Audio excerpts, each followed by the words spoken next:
Hello, today என்ன சொல்ல போகிறேன், ஒரு லாங் வீடியோ போட போகிறேன். முக்கியமான வீடியோ. நீங்கள் எந்த வீடியோ வேணாலும் என்னோடதை அப்படி தள்ளி விட்டு போங்க, நோ ப்ராப்ளம். ஆனால் இந்த வீடியோ மட்டும் கண்டிப்பாக எல்லோரும் பார்க்க வேண்டிய ஒரு விஷயம்.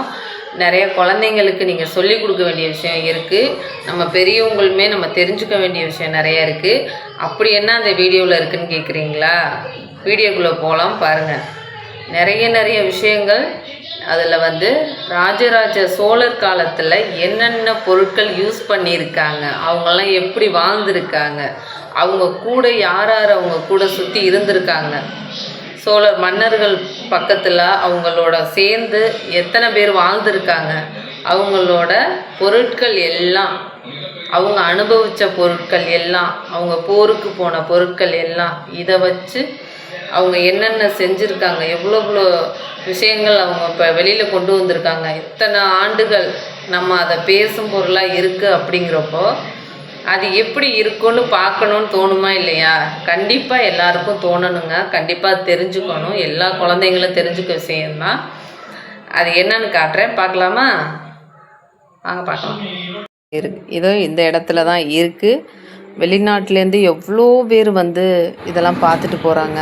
நம்ம நாட்டில் இப்படி ஒரு மன்னர்கள் இருந்திருக்காங்க, அவங்கெல்லாம் இத்தனை பேருமே இவ்வளோதான் கஷ்டப்பட்டுருக்காங்கங்கிறதுக்கு இதை நான் எடுத்துகிட்டு வந்தேன். எனக்கு இது பெருமையாக இருந்துச்சுங்க. இதை பக்கத்தில் பார்க்குறப்போ இதெல்லாம் ரொம்ப எனக்கு இதெல்லாம் நான் புக்கில் படிச்சிருக்கேன்னா ஃபுல்லாலாம் இல்லைங்க. இதோட ஹெட்டிங் மட்டும் பார்த்துருப்போம். நம்ம படிக்கிற அளவுக்குலாம் நம்ம பெரிய ஆள் கிடையாது.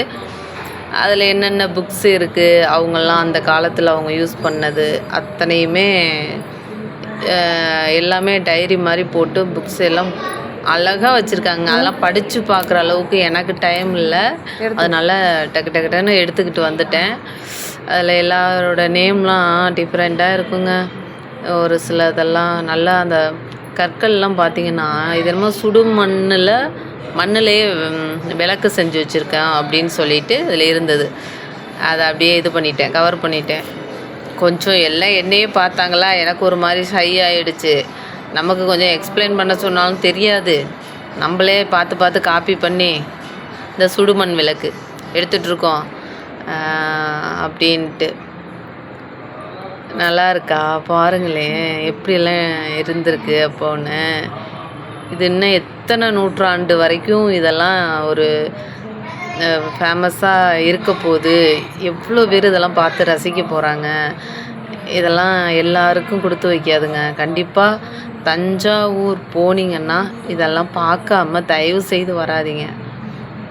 அந்த சிற்பங்கள்லாம் பாருங்களேன் எப்படி இருக்குன்னு. அவங்களோட காயின்ஸ் எல்லாம் பாருங்கள், எப்படி அந்த காசு, அவங்க யூஸ் பண்ண காசு அதெல்லாம் பார்க்குறப்போ அவங்க அந்த உண்டியலை பாருங்களேன், உண்டியலோட காசு, வராகியம்மன் அந்த காலத்தில் எப்படி இருந்திருக்கு. வராகி எல்லாமே பெரிய கோவில் பற்றி தாங்க. சோழர்கள் என்னென்ன செஞ்சு வச்சாங்களோ அது எல்லாமே அப்படியே இருந்தது. அப்படியே காப்பி பண்ணிட்டு வந்துட்டேன். ஏன்னா நமக்கு அதை எக்ஸ்பிளைன் பண்ணுற அளவுக்கு நான் பெரிய ஆள் கிடையாதுங்க. அதை பற்றி படித்ததும் கிடையாது. இருந்ததை இதெல்லாம் இருக்குது இந்த இடத்துல. அந்த சிவன் பாருங்கள், ரொம்ப அழகாக இருந்துச்சு. எனக்கு ரொம்ப பிடிச்சிருந்துச்சு. அங்கனே நின்றுட்டேன் ஒரு 5 நிமிஷம். இந்த நம்மளோட இதில் இருக்குமேங்க காயினுங்க, நம்மளோட நோட்டு பணத்தில் இருக்குமே, இது என்ன சிம்மத்தூண், அவங்க யூஸ் பண்ண விளக்கெல்லாம் பாருங்கள் எப்படி இருக்குன்னு. நல்லா இருந்துச்சு. அமைதியான இடம், பின் ட்ராப் சைலண்ட், அப்படி ஒரு இடங்க. செம்மையாக இருந்தது. ரொம்ப பிடிச்சிருந்துச்சு. ஐயோ அப்படின்னு பக்கத்துலேயும் யாரும் இல்லை. நான் தனியாக வேற உள்ளே போயிட்டேன். அதை யாரும் சொல்லி கொடுக்குறதுக்கு நமக்கு யாரும் இல்லையா. உள்ளே அவங்க டோக்கன் போடுறவங்க மட்டும்தான் இருந்தாங்க. அவங்க அந்த விளக்குகள்லாம் பாருங்கள் எப்படி இருக்காங்க. இந்த கத்தி இதெல்லாம் பாருங்களேன், இந்த போருக்கு எடுத்துகிட்டு போனதுங்கிறப்போ எனக்கு அதை பக்கத்தில் போயில. இதில் எல்லாம் எத்தனை பேர் கொண்டிருப்பாங்க, இதில் என்னென்ன நடந்திருக்கும். இந்த கத்தியை வச்சு அவங்க கை பிடிச்சது, அவங்க பெரிய கடவுள் இல்லையா. இதெல்லாம் அவங்க கைப்பட்டது. நம்மளாம் அதை தொடக்கூட முடியாது, பார்க்க தான் முடியும். பாருங்களேன் அந்த வாள், கத்தி அதெல்லாம் எப்படி இருக்குன்னு. நேரில் பார்த்தீங்கன்னா இன்னும் ரொம்ப நல்லாயிருக்கும். நல்லா ரசித்து எடுத்துகிட்டு வந்தேன் வீடியோஸ். அந்த வாள் அதை பாருங்கள், இது பூதம்மாங்க, பூதம், சங்கு ஊதும் பூதம் பூதம். இந்த பெண்ணோட ஹிஸ்ட்ரி எல்லாருக்குமே தெரியும். அதனால தான் இதை எடுத்துகிட்டு வந்தேன். அதை நான் எக்ஸ்பிளைன் பண்ண விரும்பலை. தட்சிணாமூர்த்தி இது நிறைய இருக்குங்க இங்கே. திருமால் இங்கே பாருங்கள். அதுக்கு இது பேர் என்னமோ சொல்லுவாங்களே, ஐயோ எடுத்துகிட்டு வந்தேனே, சிலம்பமா? சிலம்பம் இல்லை, சிலம்புகள். அதுக்கு தான் எல்லாத்தையும் எடுத்துகிட்டு வந்தேன். பைரவர் இது 2 சிலை இருந்துச்சுங்க. நான் ஒன்று தான் எடுத்தேன். எனக்கு டக்குன்னு எடுத்துகிட்டு வந்துட்டேன், டைம் ஆச்சு அப்படின்ட்டு.